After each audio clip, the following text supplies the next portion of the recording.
Uh-oh. Figured I've been recording this. Yeah. Oh, everybody ready? Good morning. We'll call this to order. Roll call. We're all three here. Good Friday. And a good Friday. It's not Good Friday, but a good Friday. We off today. Let's pray. We bless. We can figure things out. Heavenly Father, we do thank you for all that you do for us, the blessings that you give us, and always being with us. We ask you, Father, bless us and help us throughout this day, and we ask it in Jesus' name. Amen. Amen. Pledge allegiance to the flag of the United States of America and to the republic for which it stands, one nation, under God, indivisible, with liberty and justice for all. All right.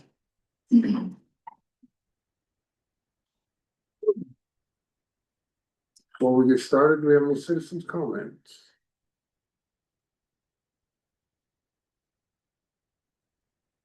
Yep. All right, so we have number 5 and number 6, which is gonna take us a little bit of time. Is there anything we need to get through to get people out of here that might wanna sit around us arguing about 911? I will, I'll get started. All right, let's see, so you're on Right number after that, 8, 7 and 8. 7 and, all right, let's jump to 7 real quick. Discuss possible action to approve H&H construction change order for the fairground exterior project. Did we get something figured out? Well, it seems like it's the same agenda item, but it's really different. So in this situation, it has to do with the doors, the exterior doors. So the exterior doors were included in the competitive bid. And Alicia, if I say anything wrong, you just jump right in and say, you just correct me. The exterior doors were part of the exterior competitive bid. But as you may remember, when we opened the bids, even the lowest bid was really outside of what we had originally budgeted. So there were some line items that were taken off that we either felt that we could do, or we felt we could do at a much cheaper price. And so, for example, the bollards, we were able to do that with in-kind work. That was a line item that was removed. The other thing that was removed was the doors. And so the doors have actually changed a little bit. In the original competitive bid, there was gonna be the replacement of the old double set of doors in the front. There was gonna be a new single door put on the east side. There was gonna be a new lobby door on the west side. After a meeting and doing just some, emergency planning evaluation, we determined that it would be just much better because of the future growth that we hope that the fairgrounds has, to have a double set of doors on the east side, replace the double set of the main, double side on the west side where there's a single old door right now that probably nobody even realizes there, and then the lobby door. So that actually increased the number of doors that we needed. We did go out for some price quotes so that we could determine, what we could afford, what we couldn't. We did end up with glass doors, and they are going through H&H construction. So we're keeping in line with what the auditors have requested with the competitive bid. However, the funds will be different. The funds are actually gonna pay for these out of an insurance claim that has already been paid out, and it's been waiting kind of in the account to be used. And that insurance claim was, I believe, due to the flooding that occurred, and it was very specific that those funds needed to be used to help improve or upgrade the Lincoln County Fair Barn. And so we felt like that is a most appropriate use of those funds. And it also helps us in the situation where the original doors of the competitive bid were just too much. So I think we're getting a really good deal as far as the price that we received. Was there something that the fire marshal said that the doors you wanted to put in were not sufficient? We met with Bob Buchanan and Tony. And Tony did an egress evaluation, and he really recommended that we do the double doors. Bobby Buchanan came out and did a site visit and was really kind of on the fence, probably could go either way, but we really have tried to make decisions based upon You know, 5 years ago, they had 5 events out there. Last year, they had over 130 events. This year, we're on track to have 150 events. By expanding that west wing area, creating more open space, that open space really comes into play with people who want banquets out there. So you're talking about how many people can we fit with tables and chairs? And so in working with Tony, he and I put together what could be our max capacity of individuals in that main space. If there happened to be a situation in the pavilion, what would be the best way for individuals to get out of the building? And so that's when the double doors, the 3 sets of double doors came into, if we're really wanting to go above and beyond, the double set of doors is the best way to go, just for safety. And they're all glass. They're all glass. The reason why we're doing glass is because apparently, that has not happened to me, but apparently it happens quite often out there because they're metal right now. Someone on the interior pushes it open and there's someone coming up on the exterior and they get hit. And so apparently it happens quite a lot. So we're first and foremost avoiding that. It will have the panic bar release, so the little bar that goes across. The reason why we really like that is it's really the most efficient way to keep the door open by being able to compress the bar and use, the Allen wrench to, keep it unlocked, allowing people to, come and go more easily. And especially since, many times, Kelly gets it set up and then she turns it over to whoever's rented it. And so that's a really easy way for those doors to remain unlocked. There will be a metal bar on the double doors. There'll be a metal bar that's in the middle, but it's removable. So that way, if someone needs to bring in large, loads, they can remove that metal bar to come in, but then replace it once they've finished loading and unloading. How much extra are we talking? Well, the original bid was, no. Short answer. I'm trying to be accurate.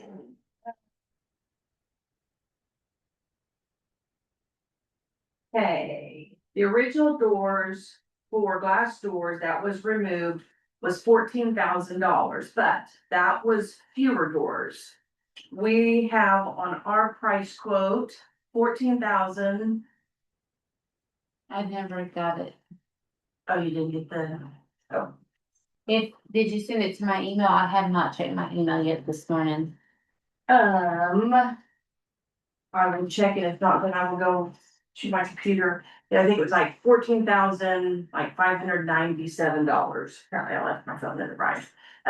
So it's actually, to answer your question, $597 or thereabouts more. Than what the original bid was. Yes, but we're getting more doors. And we're paying for it out of a different fund. Right, well, we bid, there's a certain percentage that we can go over on change orders, so. Just, Right, and that's a 15%. The actual bid amount was, that we approved the bid.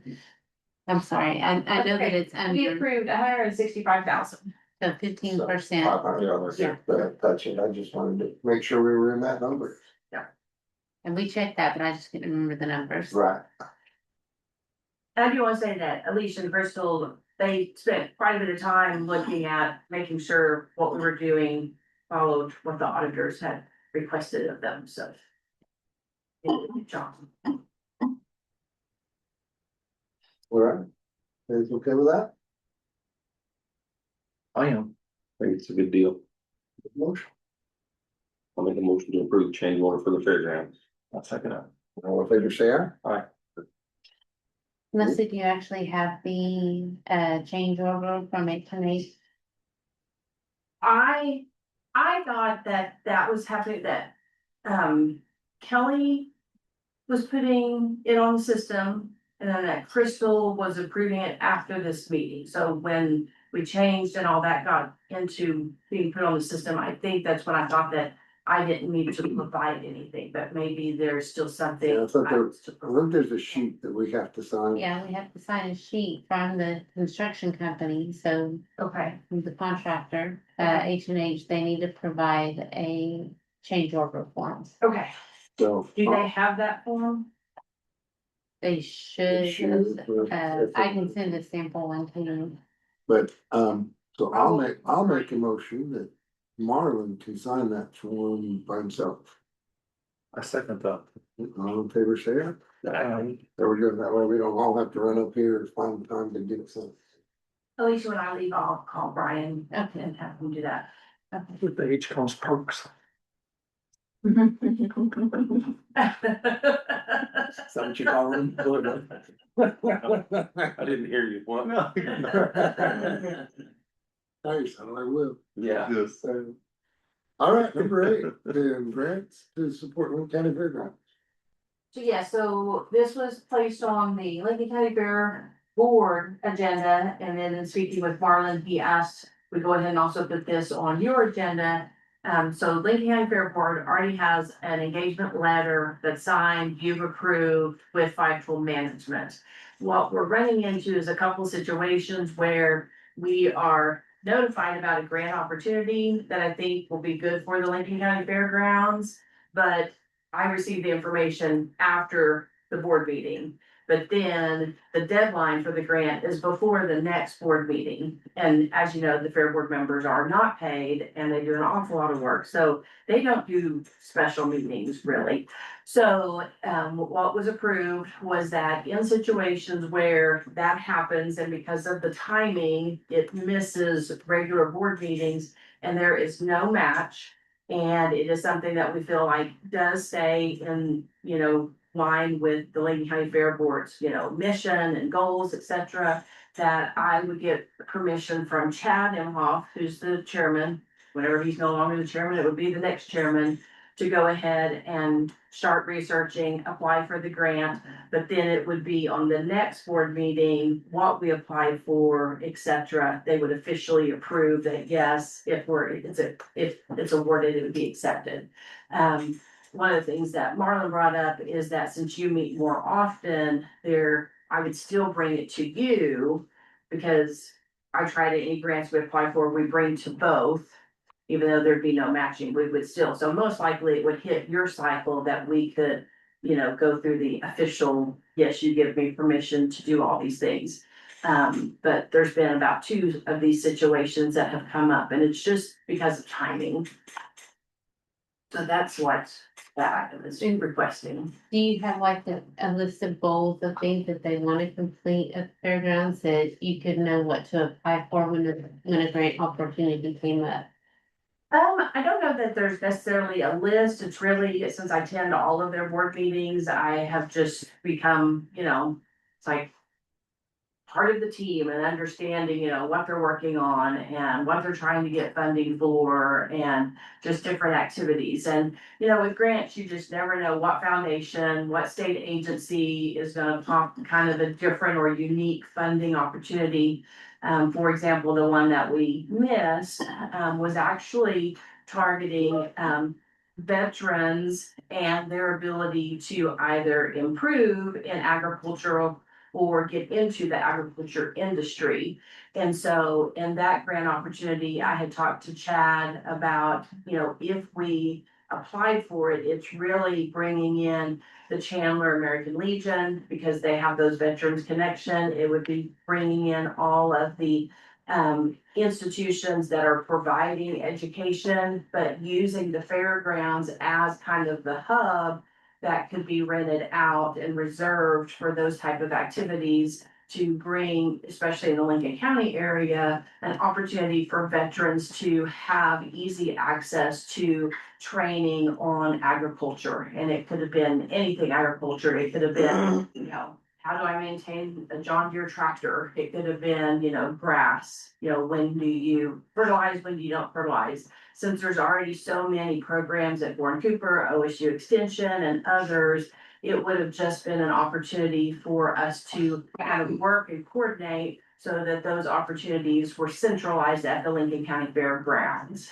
But, the window wasn't open very long and they're just with the board meeting so often with the projects going on, Chad and I decided not to hold a special meeting and just kind of let that opportunity go by, but that's kind of one example of what this is really intended to help with. So basically, you're wanting permission to go out for a grant ahead of time.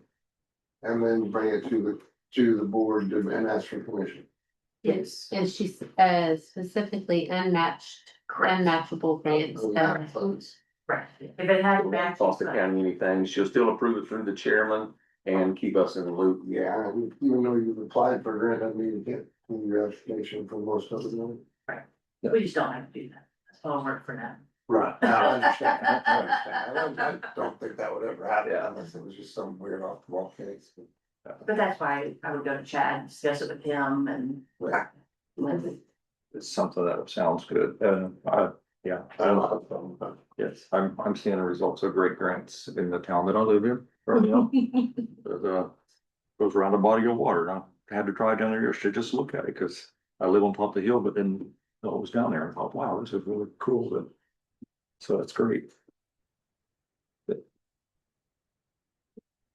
We're landlocked out there pretty bad on the fairgrounds, so I'm cautious about wanting too many small things done out there, because I'd like to grow a big building one day, and I don't want to have a bunch of 5-year-old new buildings that we have to tear down in order to do something big. So I'm cautious about some of it, but I also, I mean, as long as we just, I'd really like to get a plan. I don't know if you, or how you guys think we need to do it, but is there, A 5-year plan? yeah, or maybe a 20-year plan, really. When you're planning, what do we want our fairgrounds to look like continuing? Yeah, right now, I mean, I haven't done an official study, I just sit and do math all the time. I feel like we've almost maximized what our fairgrounds can return on investment for our community with what Chandler has to offer. There's not enough restaurants, there's no motels, so the amount of people that are coming here, spending money, I mean, our return on investment, I mean, yeah, they spend a lot of money, we're getting $100 out of it a weekend in tax revenue. So I feel like we've almost reached our potential of how much more we can spend out there. But how would I go about finding a place to do a study like that? There are companies, I can't remember what they're called.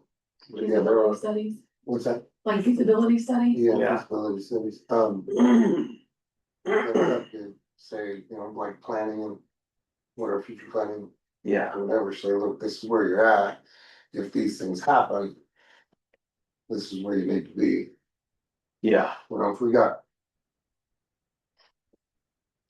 manufacturing of some sort or something that brought in an extra 2,000-3,000 people or 500 people or whatever, what do we need the fairgrounds to look like? yeah. And I would like to get the city of Chandler involved. And that's why I'm thinking 20-year.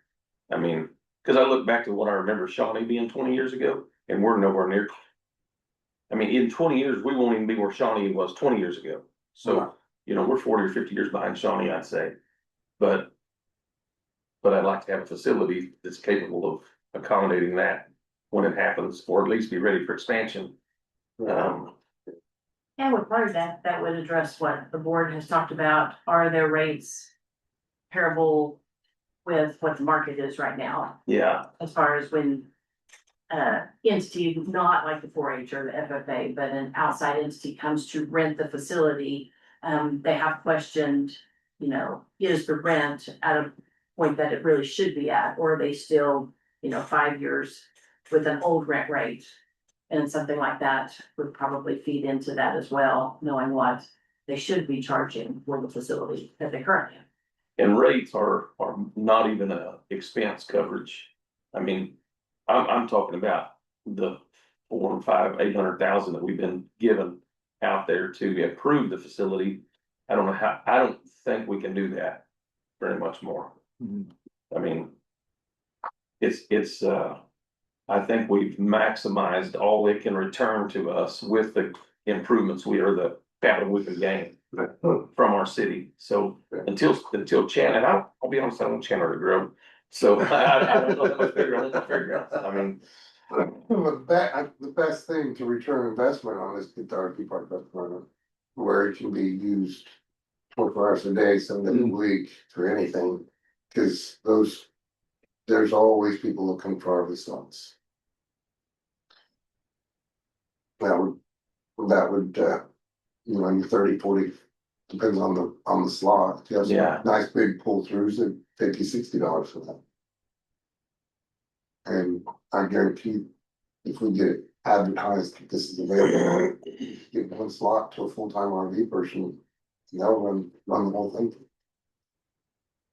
Are the RV spots really there to support the agricultural activities that go on during the weekends? For those individuals? Very rarely do they get used. Oh, Yeah, I don't think they ever do.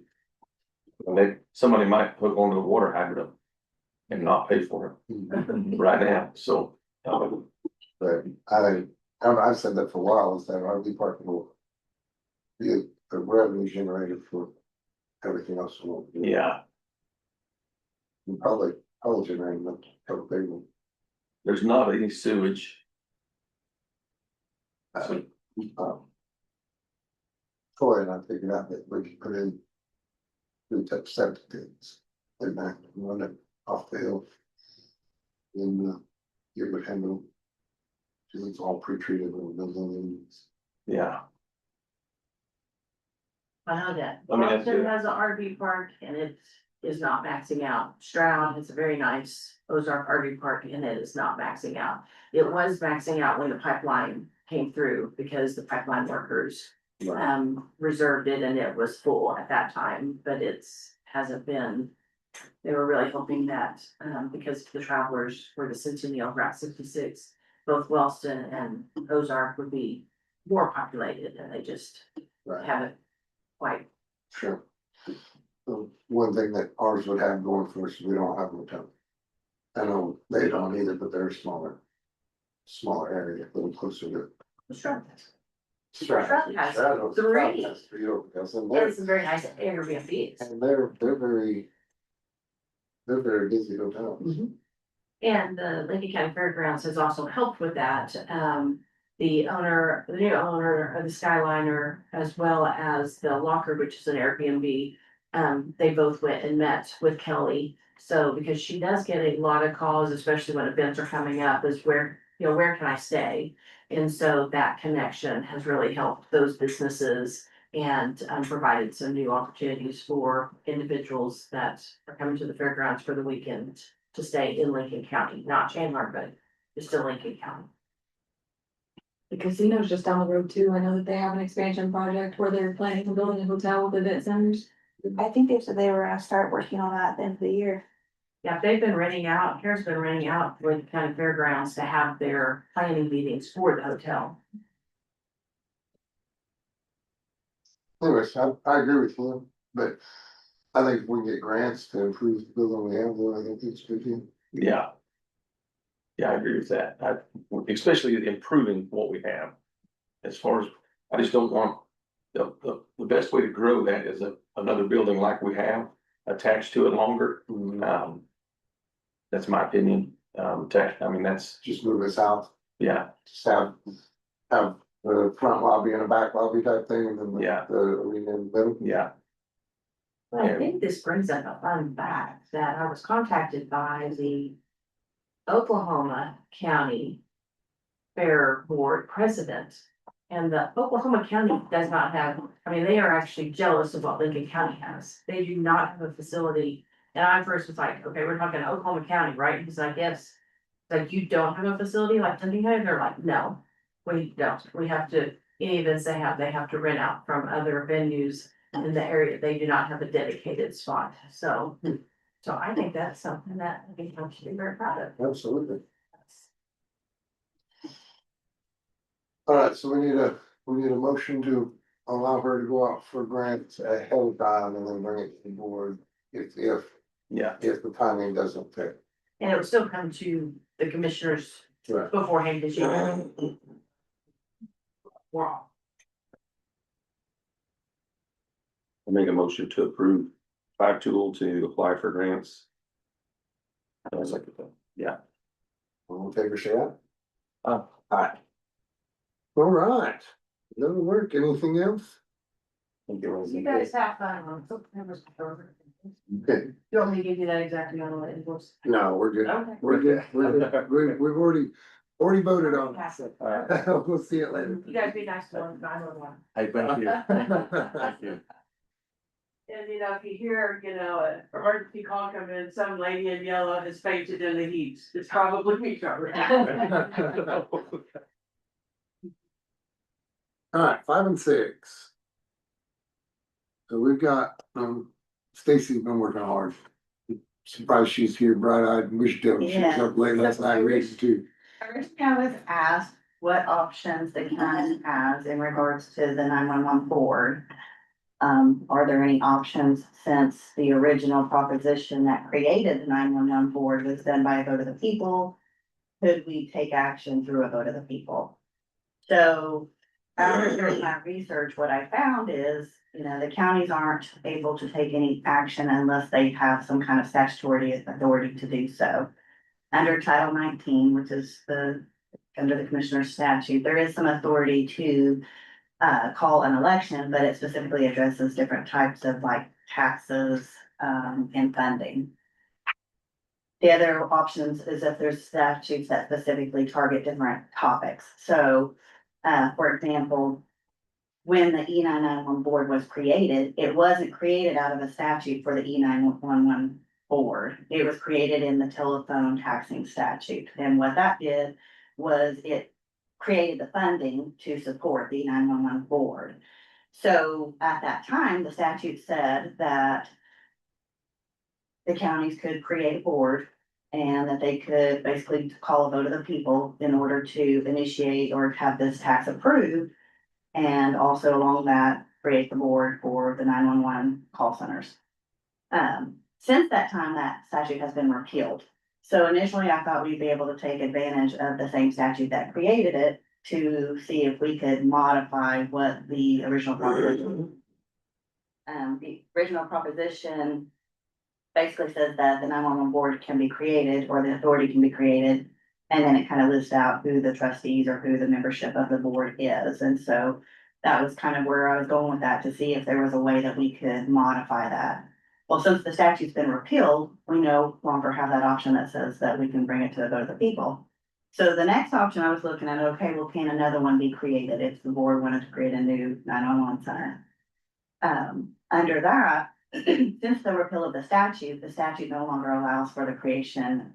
Well, it does allow for the creation of a new one, but only under 2 conditions. If you're consolidating with the current E911 board or facility, or if you are replacing one. So you just can't create one on your own. So what I ended up finding out is that if we don't have the authority to call the election, then we don't have the authority to put it before the people. I also questioned whether the vote of the people had the actual authority to modify a trust, because what happened was after the proposition was passed, the board created a trust, and so the trusts are controlled by statutes, and so under the statutes and actually pursuant to their trust indenture, the only way that the trust can be modified, it has to be a unanimous vote of the board. If the trust is going to dissolve, it takes a unanimous vote of the board plus also a vote of approval from the governing bodies as well, and that would include the county plus the 3 cities. So at this point, if the county is wanting to move forward in trying to make any type of changes, the only thing that I can see is by doing it through the trust and maybe just going through litigation and getting it in front of a judge and seeing if there's any basis there in which the court would make changes. Okay, so. And I also reached out to the state 911 board because I thought, well, you know, since it's kind of new to me that maybe she may have options. And so I had a meeting with her, but I couldn't get it before today. The big question I have, and this covers all trusts. Let's say we created a trust to do whatever, and we're putting money into that, or special monies going directly in, we have no more oversight over those dollars. And they're doing things that they're not supposed to, where that money is just disappearing and there's no, what teeth does anybody have? I think that's where the court system comes in. The interesting thing is when a trust is created, you can basically put whatever provisions that you want to include in. There is specifically a provision in there that says the county doesn't have any authority over the trust. There could have just as easily been a provision in there saying the county is gonna have some oversight over this board, but that didn't happen. So now we're stuck with what the language says. So what we can do is just basically go to the court and say, well, this trust isn't functioning properly. And there's been issues and here's why, and court now we're asking you to make changes and to modify the trust, you know, whether it be by the board or whatever other changes that the county wants to request. But, you know, 'cause we And tried- unless something else pops up that I find that would allow it to go by a vote of the people, I even tried to, research of, just the fact that it was created by the people, do the people have the right to amend it? Well, if you're the legislator, it's yes. If you're a city, it's yes. If you're a county, you are stuck by the statutory authority, and it specifically has to say that you can bring it before a vote of the people. And since the law that we used to create it is no longer there, unless I find another avenue to go through at this point, we don't have that option. We don't have the option for election. Yeah, cause what we, originally it was, the ballot was basically. Shall the 911 trust be dissolved or not 911 authority be dissolved? And that didn't pass legal muster, and so then. We tried looking at it through the eyes of changing the board. Members. Through a vote of the people, something simple like that, and then unfortunately we have the authority to call that election. Well, you had said something about substantial amount of money, then we can do it, but that means that we would have to be losing more than we bring in because of the trust. Correct. And that has to, you have to get approved from the excise board before we can do that. Correct. It was the extraordinary. Only on one basis. I'm gonna get the legal term real quick.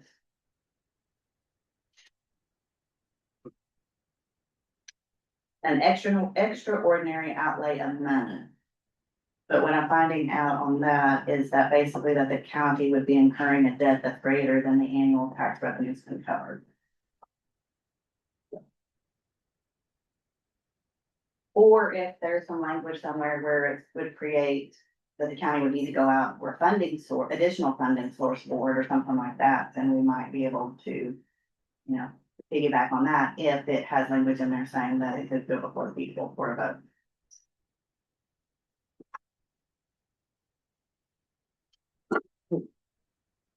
And if the state board gets back with me and there's some other options, I'll definitely let you know.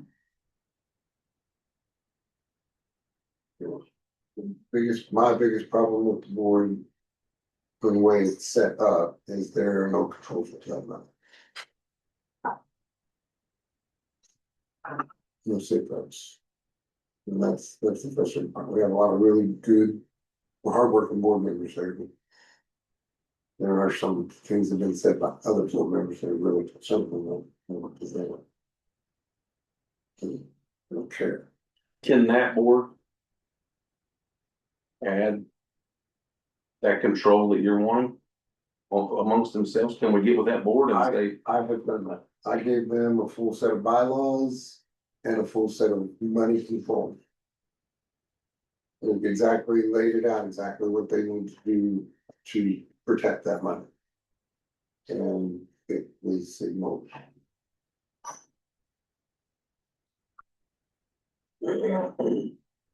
We can't direct them, all I can do is give them, the commissioners are non-voting board members, so all I can do is give them information. Unfortunately. how much money are we giving them right now? We just increased it to, it's a total of 800, just gonna be right to use rough numbers, it's like 800,000. And they're giving us back their 500,000, so it's gonna wind up being 200,000. And this month's payroll, July's payroll was 45,000, over 45,000, and the money that they received from OTC was 43,000, some. Right, so, but we approved up to Yeah. 800,000, whatever, so if they're fully manned the way they should be. When they've got other problems, like their CAD system and all their computer system is failing. They don't have the money to go out for grants to replace it. Their building's falling down around their ears, but they don't have the money to go out for grants to replace it. And they're in a really bad spot, and I kind of worked the deal in my mind that we could do payroll, because we can control payroll, because we're the employer of record for the, we're still separate, but we're the employer of record. I have a really hard time giving them money without controls on that money, and so. Kind of puts us in a catch-22, yeah, we could step in and say, okay, we'll match. The 10 or 15%. So you can get a new CAD system. But how do I put money into a system that has already shown that they're not going to put safeguards on that money? So we just gotta, and we don't have to give them the money, but we can put stipulations on our giving of the money, can we? And if they don't wanna put that in, then we don't give them the money. Right. And I mean, we'll if put that's- those stipulations in there and say, you're gonna use this to spend this money. I mean, we could, how do we separate that out? So if we wanted to help. Let's say there's a $1 million grant, but there's a 10% match. So basically, you would have the written agreement between the commissioners and the 911 board that states, here's the conditions in which we will agree to pay the 10%. Okay, and what's the teeth in that? Well, I think that if you don't, you could put the repercussions or what would happen, the default situation in the contract if you chose to, whether that be you have to pay the 10% back or, it'd just be something that we'd have to come up with, what kind of. Cause I don't know that we could force them to do anything beyond maybe damages, just saying, hey, you gotta give us 10% plus an additional X amount of dollars, but. The best thing would be is if the board would cooperate with the county, because a lot could be done just by their action, because technically they can do and make whatever changes they want to the trust to put in protocols or oversight or to, to work with the county. And I think that there's nothing wrong and that's definitely an option that if you guys move forward with, but when they're making requests for funds is to put stipulations on it. There's 3 board members that just will not work with the county. The others, you're open to just about anything and make it. That's the first thing. 3 doesn't outnumber them though, right? Well, depends on how you're looking. If you're gonna modify the trust in any way, it has to be unanimous vote. Oh, Well, and I think if the trust isn't getting enough funding and they're not able to meet their obligations to the public, I think that would be a situation that you would take in front of the court and say that this is no longer a functioning board or a center, and so that's the need of the reason of why the county needs to either take it over or it needs to be modified, because you would basically need a basis as to why that needs to occur. The Title 60 says that a judge can replace a board member. My legal question on that is if the trust lays out exactly who the board members are. If it's a required board member, how does the judge remove that? Or does the judge modify the language in the The trust? judge modifies, the judge has the jurisdiction and the authority to modify the trust.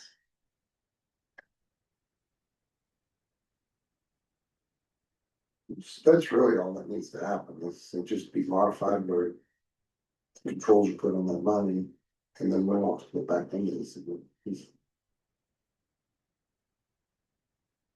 I still got a lot of, I still have a feeling that there's gonna be, as we move through that, some more skeletons from the past. Keep popping up. Wheels being missed, and some old stuff that was stuffed under desk that's past due. For the new phone. So, but those dispatchers, go visit them, go see what they're living in. Go visit Oh, the okay. dispatchers, see what they're living in. They got one small window unit right now. And they're building a phone new one, and it's not healthy, I bet, I'm gonna tell you that air's not healthy. Something has to be done, and we could save a whole lot of money from what, or they could save a whole lot of money if they were able to update their CAD system, which is the computer system that runs all that. So right now they pay the licensing fees and all sorts of stuff, but a better one. We cut some of that down and be able to consolidate a lot of the program, separate programs that they're in.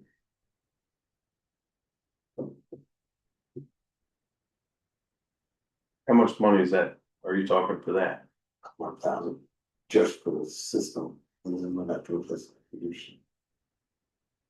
Which we're kind of specialized computers.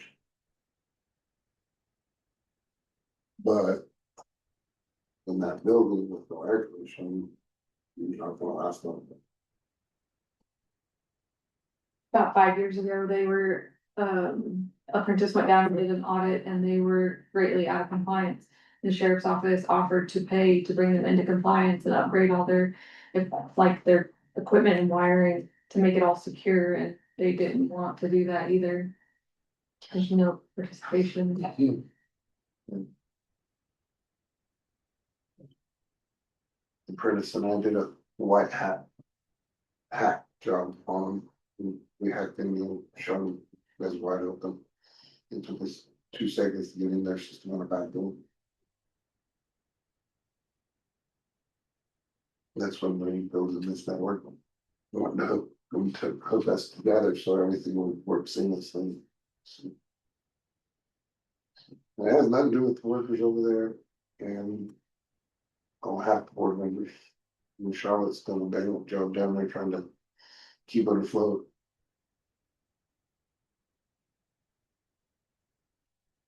Just need to adjust it to. That's the biggest thing. But the way the board's set up, it breeds complacency.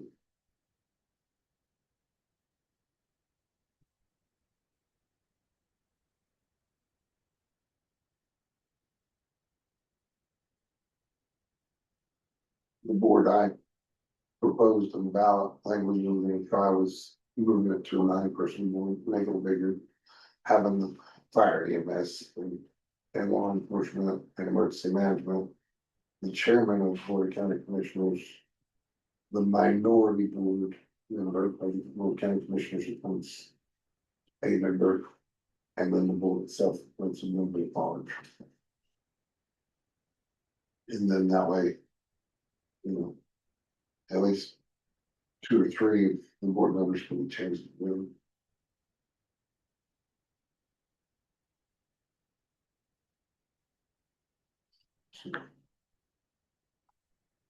Anyways, that kind of shoots this, I'm gonna represent this meeting in the foot if we don't have legal, but if we find it, that means that it's good done with, I mean, we can always pick up on the next election, but November would have been ideal.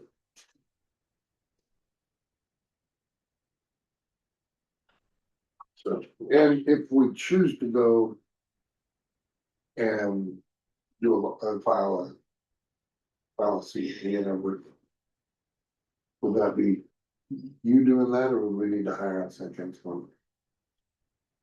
Either one.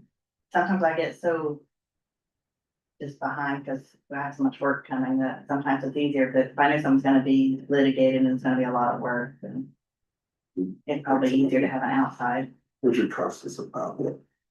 Which will cost us.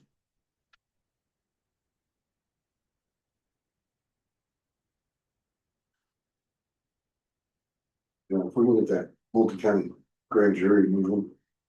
And the AG's office has it, I just don't know how to get them off, I said,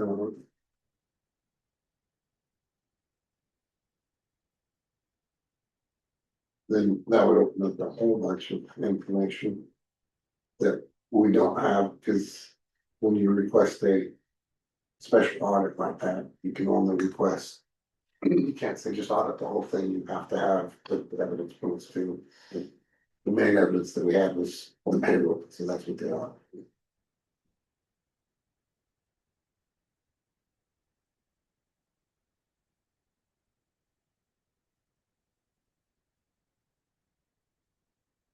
So.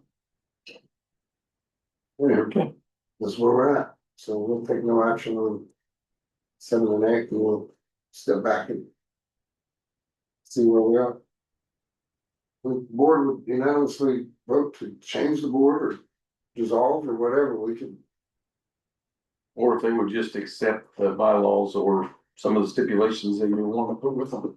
Be really simple.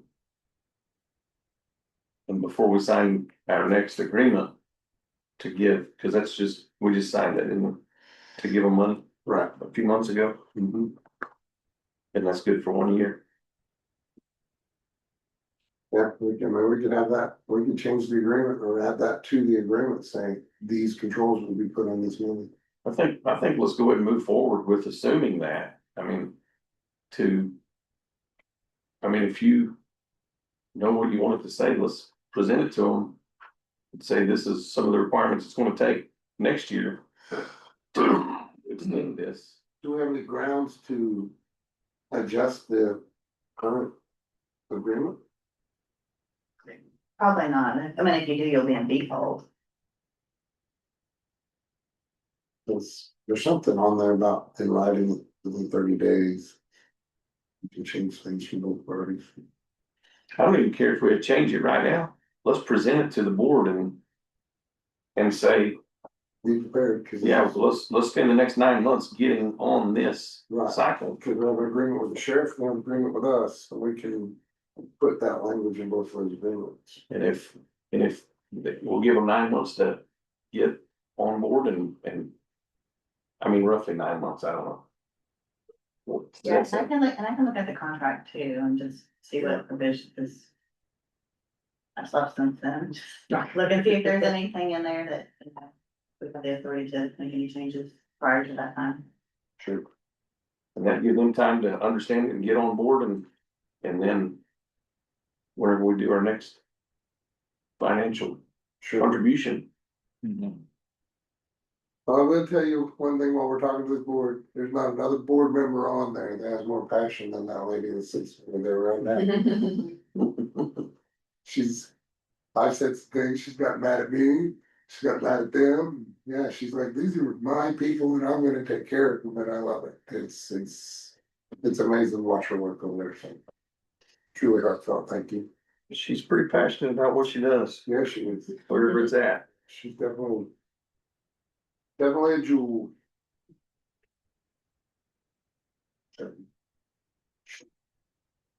All right, well, if we don't have anything else we need to talk to on that, we'll be working through it, see where we can get. No action. No action. All right, so we got a roof insurance claim for the health department. Get 9. I don't know, I wonder why I marked that off. Ice funds for the sheriff services. This is setting up their account to put that nice, Oh, okay. Nice. nice stipend in there. How much ice do they need? Well, if it pays enough. Yeah. A lot. Hi, Bye, we'll see you later. Have a good day. I'll make a motion to approve the resolution depositing the ice funds. I'll second that. All in favor, say aye. Aye. All right, now we got an insurance claim. Do we own that building? Yeah, by default, I guess. Cause it's that. Well, you know, the property tax from that, the one tax, so that it goes to the health department, that's really required that they do.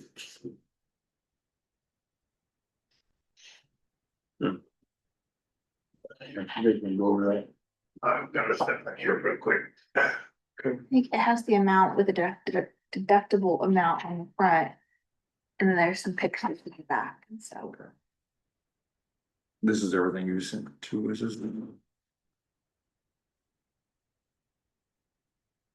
We have 55,000 in the deductible fund, including the 30,000 that rolled over from last year. And the total repairs that they're wanting is 48,145 and 22 cents. And we have photos of all of the roof and the inspection that they went out and did. I looked at that.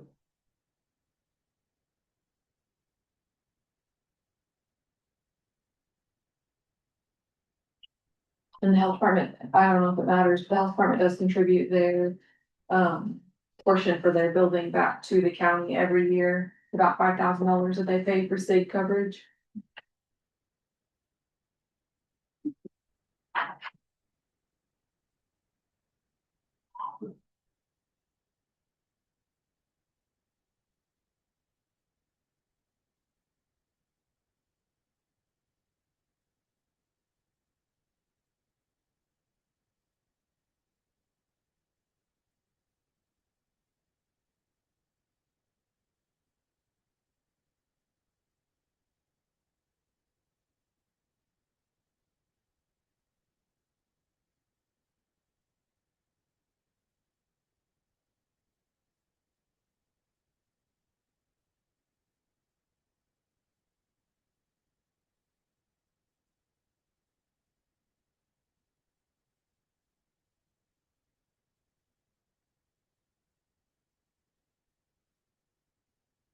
I'm not 100% sure we do on that.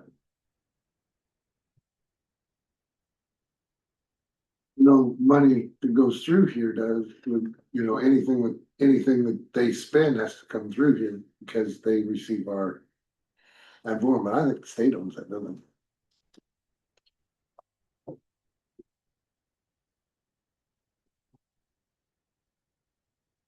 Are you looking it up, Cheswick? I was just asking people. Yeah, cause if we own the building, well, that's too bad. We wouldn't. Have to ask permission to go use one of the rooms.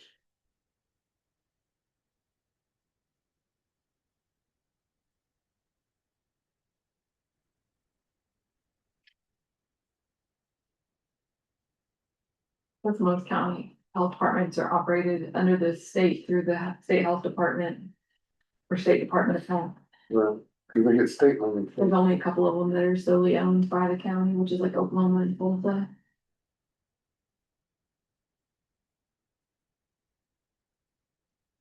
Well, need another pair of glasses to go with these on that paper. I can, So, yeah, I can print it off bigger if you need to see any of it. Most of it was just like roof data, like measurements and pictures and what they found.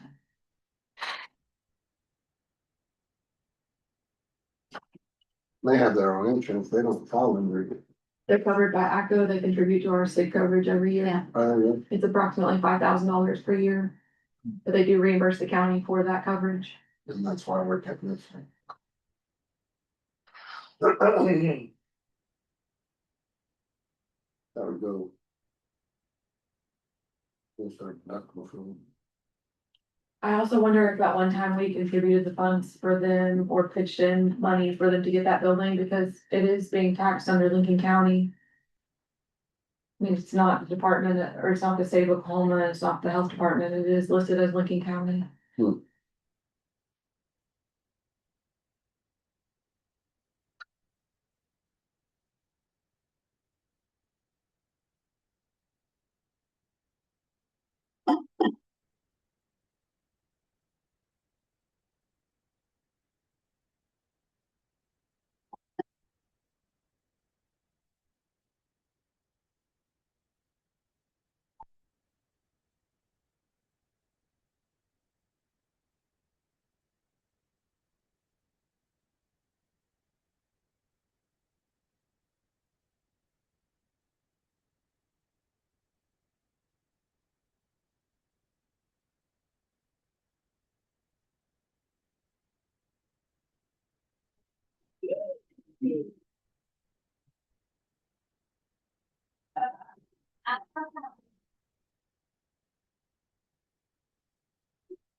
Ooh, is that 2.8 million? No, 48, 48,100. yeah, 48,000, yeah. Sorry. I was looking for common there. Oh, Yeah, 48,000, that's not bad. That one come.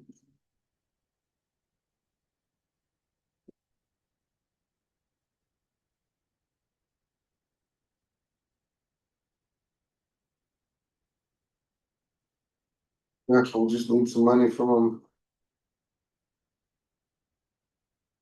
Contribute the 10%. Yeah, I think so. I don't know any better way to do it.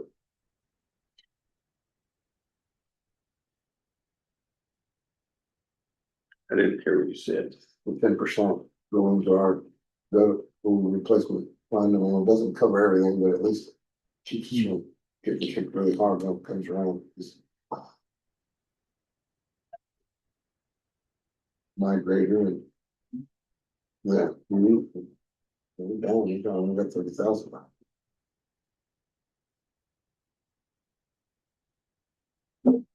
Pay now, pay it later. When did that happen? Cause I don't remember any hail. It was in May, I believe, and It says date of loss is March 10th, 2026. They attach a weather report for the hail that came through the county that day, so. This app that I've got that shows property owners, it shows it's owned by the Lincoln County Courthouse. I don't know, I mean, it's not really a legal app, but. Right. Okay.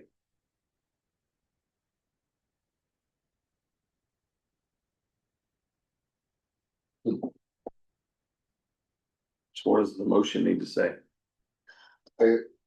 We're gonna pay it out of deductible fund.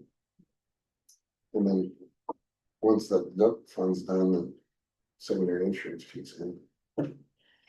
So we won't have to pay 30,000 all back from the chain. Okay, I make a motion to pay it then. I'll second that. With the 10% taken out, Yes. Yeah, second, yeah. all in favor, say aye. Aye. Okay, number 11, Hang on real quick. So who's in charge of that? That's our building. Are we the one that's gonna hire a roofing company? they usually hire, and then they do all the paperwork and send it through us and we'll approve it. Usually. Okay. All right, let's still make a motion. Well, you already voted on it. So, Okay. all right, solid waste program. There's that resolution with the word letters attached. This.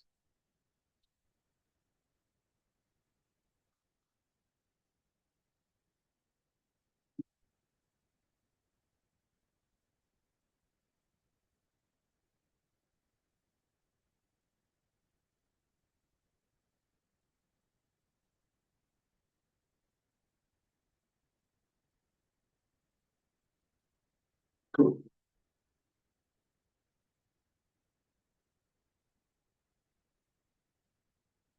So you guys have chainsaws and dumpsters, and I got dumpsters. Cool. How much did we get for dumpsters? 4,000. And when can we use that by?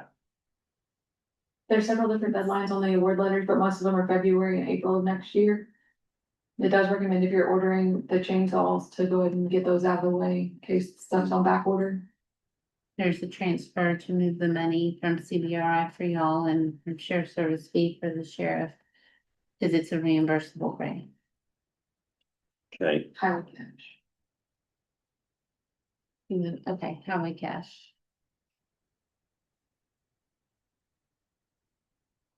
I'll make a motion to approve the resolution. I'll second. All in favor, say aye. Aye.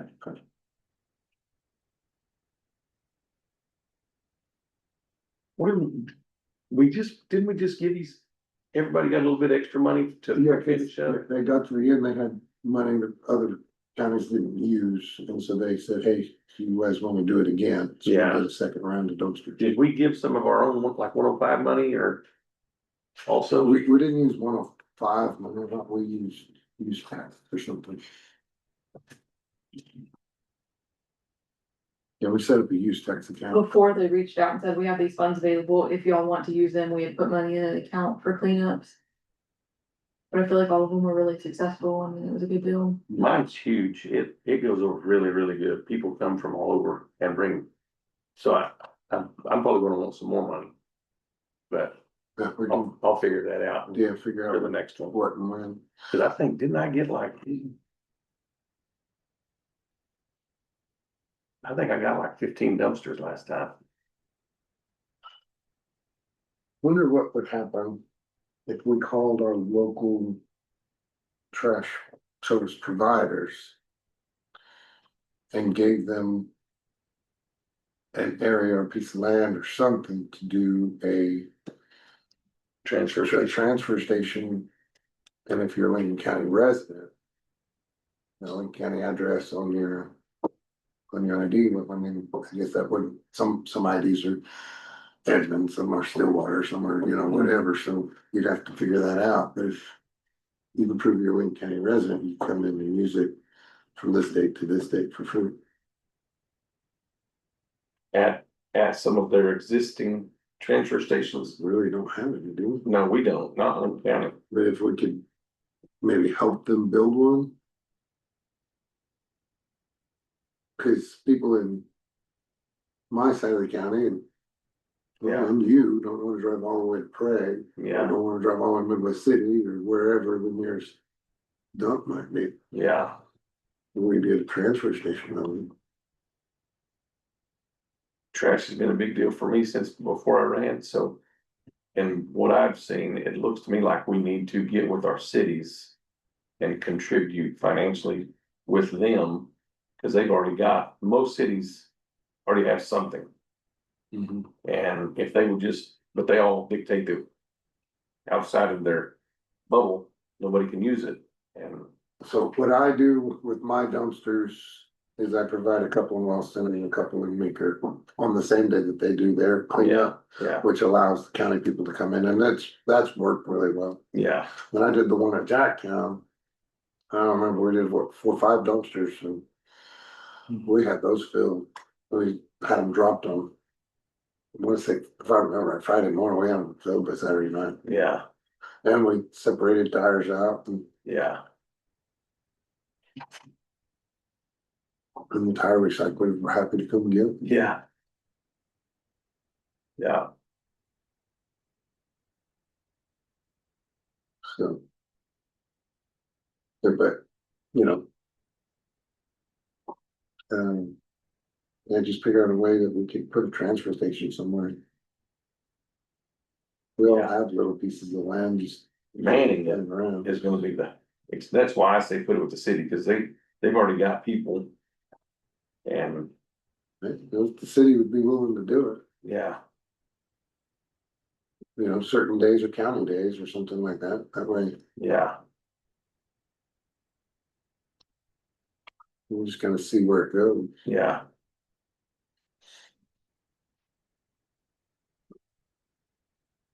I had a heated meeting with our city manager about it, not the one we currently have, but he told me he didn't care about my constituents, that he only had to take care of his constituents. And I asked him, do you think the 3,500 people that live inside Chandler city limits is one that pays your bills? Or do you think it's the 10,000 people that live within 5 miles of Chandler that pays your bills? So if you don't care about my people, I'll just tell them to go to another county to shop, see what your budget looks like. He said, well, maybe we need to try to get along. That's okay. Yeah, But he quit before we got anything done, so. yeah. I will look for the phone. Yeah. Yeah. Okay, I got off subject. All right, well, we voted, we need silence. So, You wanna sign it? Oh, I'll sign it, yeah.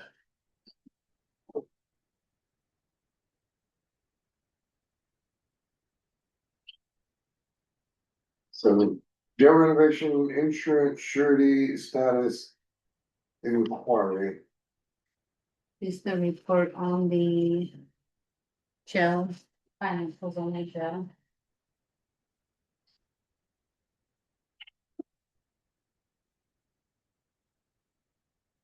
But as of, um. I think I got that down a couple days ago. But as of August 5th, that is the balance, That's what we've paid year to date. year to date, yes, and then, Year to date or, project to project to date, date, project to date.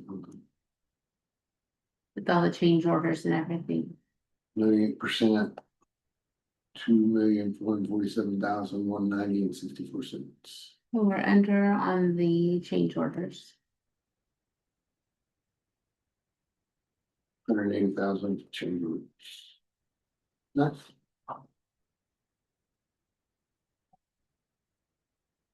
So we spent 43,000 more Yeah, pretty much.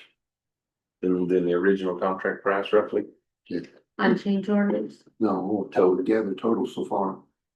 The, Regional I contract haven't was, received the July bill yet, I don't know, but up to this date, we're below at Yeah. 98%. there's a couple things that they're still working on, when they're having to get a new gun safe. And something, it doesn't fit or something like that, or it's not right. But they wanted to do that as a warranty, so I'm waiting to hear back on that. They've already ordered it, but it won't be here till September, so they want to close before September. Did you know the emails that I paid because change orders that I paid for were more than $43,000 in change items? Oh, there's a lot more than change orders on the. Total value of change orders is 180,000. Okay. But the original contract was 2,404 and we're at 2,447. Okay. So, in the 98%, that's not of the budget, that's a completion. Right, Yeah, okay. I heard that wrong to start with. That's why I was questioning how we're at 98%, but we spent more money. Right. So, 98% of project completion. yeah. Okay. And that was just an information deal. We don't need action on I that. need the signature, so you have to really vote to accept it.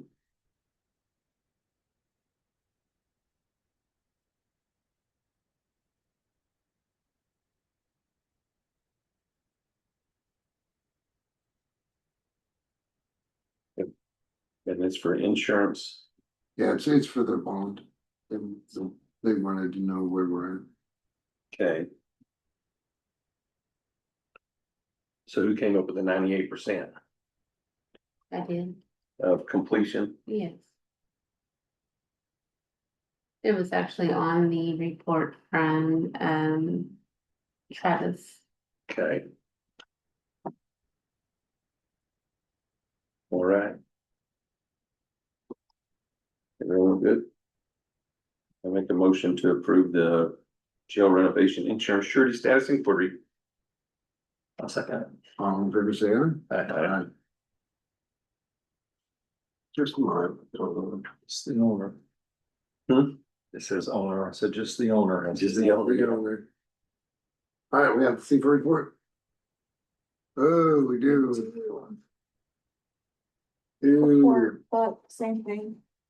Report, book, same thing. Yeah. The one change that was made from last year to this year is on the ARPA funds, that's the top line up there. And the ending balance from last year was not correct, because we put in $1,304,000 and then some into general fund for lost revenue. And whenever the state redid mine last year, they did not include that in there. In there now, and I made a little note down at the bottom of it, that's what the change was from last year to this year.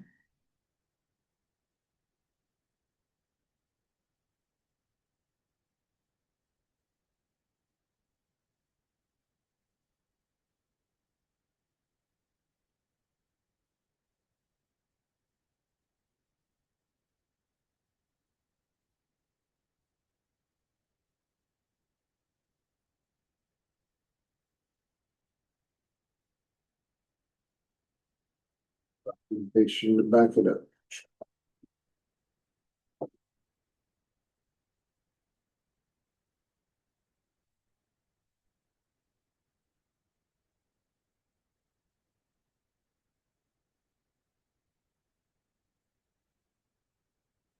We brought in 486,000 last year. What was that? We brought in $486,649 of federal funds. We carried over 3,341,000. Now this is mostly the jails, so 3 million. So the 341, that's what we have left of ARPA funds probably. Well, that's what we brought in at the beginning of the year. From rollover of, So, up to, this is up to June 30th. June 30th, so it's not today's. Cause so beginning cash was. It was July 1st. Of last fiscal year. And then we brought in that much and we spent this much. So we should have carried over 784,111 into this fiscal year. and that's all ARPA money. No, that's not, that's the, The, this top line is ARPA money. And this one is, I was just looking at the totals on the bottom. yeah, this one is, a disaster grant, from, I think 2024, and all of you had some money that was, well, I've got all of the reports here. This is documentation that we did that $1,304,000. This is all ARPA payments for, 2025, 26, fiscal year 26. Okay, this was, the, disaster grant. yeah, For public assistance. it was for damages. And disaster response in, I think that was May of 2024. These are documentation of that. The next one is $716. I don't know where that is. That's what the auditor's office said that we had. And that is from, an old disaster relief thing. So I don't know if they're gonna ask that back or what they're going to do, but it's been on there for a couple of years. And this is emergency management, performance grant from 24. These are the last two payments that came in 2026. Part of that went into salary account and the other part went into maintenance and operation for reimbursement. What does that mean? What's in parentheses here? These two are in parentheses. It means that we were negative 10,746.88 because it's like a reimbursement.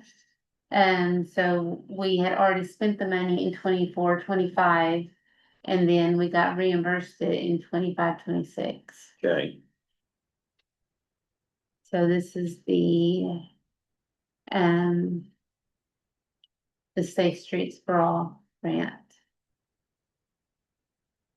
That's when we got that 10,746.88. This was an 80-20 grant. So, the grant was 80,000 and the county put in 20,000. And I think there was a little bit over, we didn't spend all of it. So, It was like $40 or $60. yeah, something like that. So all of that went back into, was it CBRI? I have to check that, but it all went back and closed the account. so this is just what it says, federal, just federal grant stuff. Yeah. All the documentation is here. So when I send it to the auditors, they'll be able to look at it and say this is. Make a motion to approve the super report for 25-26. Another our BIA bid bridge project. Say aye. We get the giggles about it. Well, I don't have the giggles, this is old man. Shakes. No, got the shakes, it's got noise with it. Rattles. Oh, I had great on. Had a noise with his shakes. Yeah. Now he didn't know he was. Yeah. We got it. All right, so we're gonna transfer some funds. Yes. All right. District 1 and District 2 are transferring $5,000 into District 3 each. Let's cut it down a little. Let's gonna give you more. I make a motion to approve that. I'll second. Move that paper, not what he said. You can sign it up too, we're all three of them.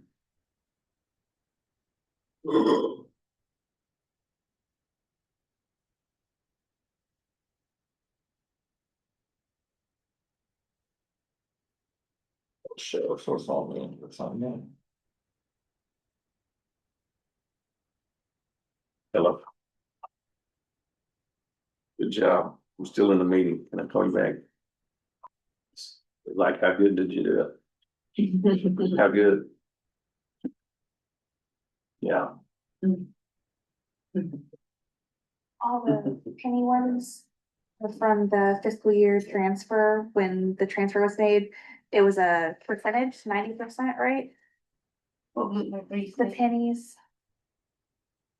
For the fiscal, yeah, for the fiscal year transfer. Oh, yeah, and whenever we did the fiscal year transfer on Pelpro, um. There were accounts that were 1 cent off.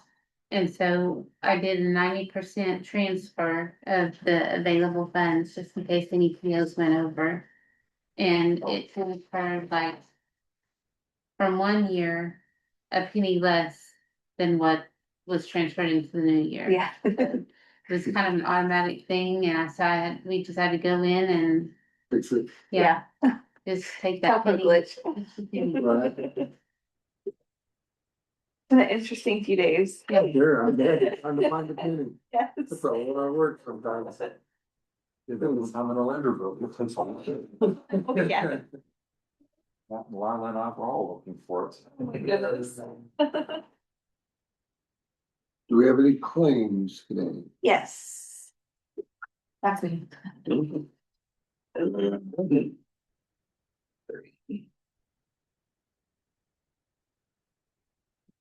you.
For the elevator.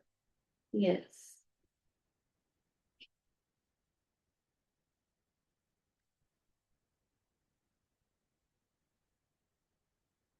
That old woman.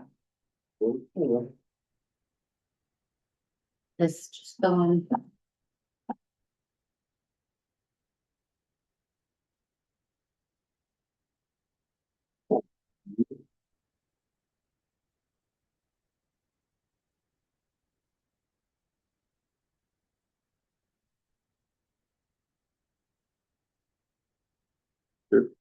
Whoop, whoop.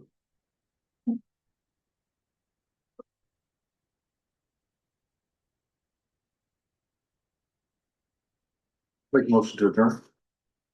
Second. Say aye.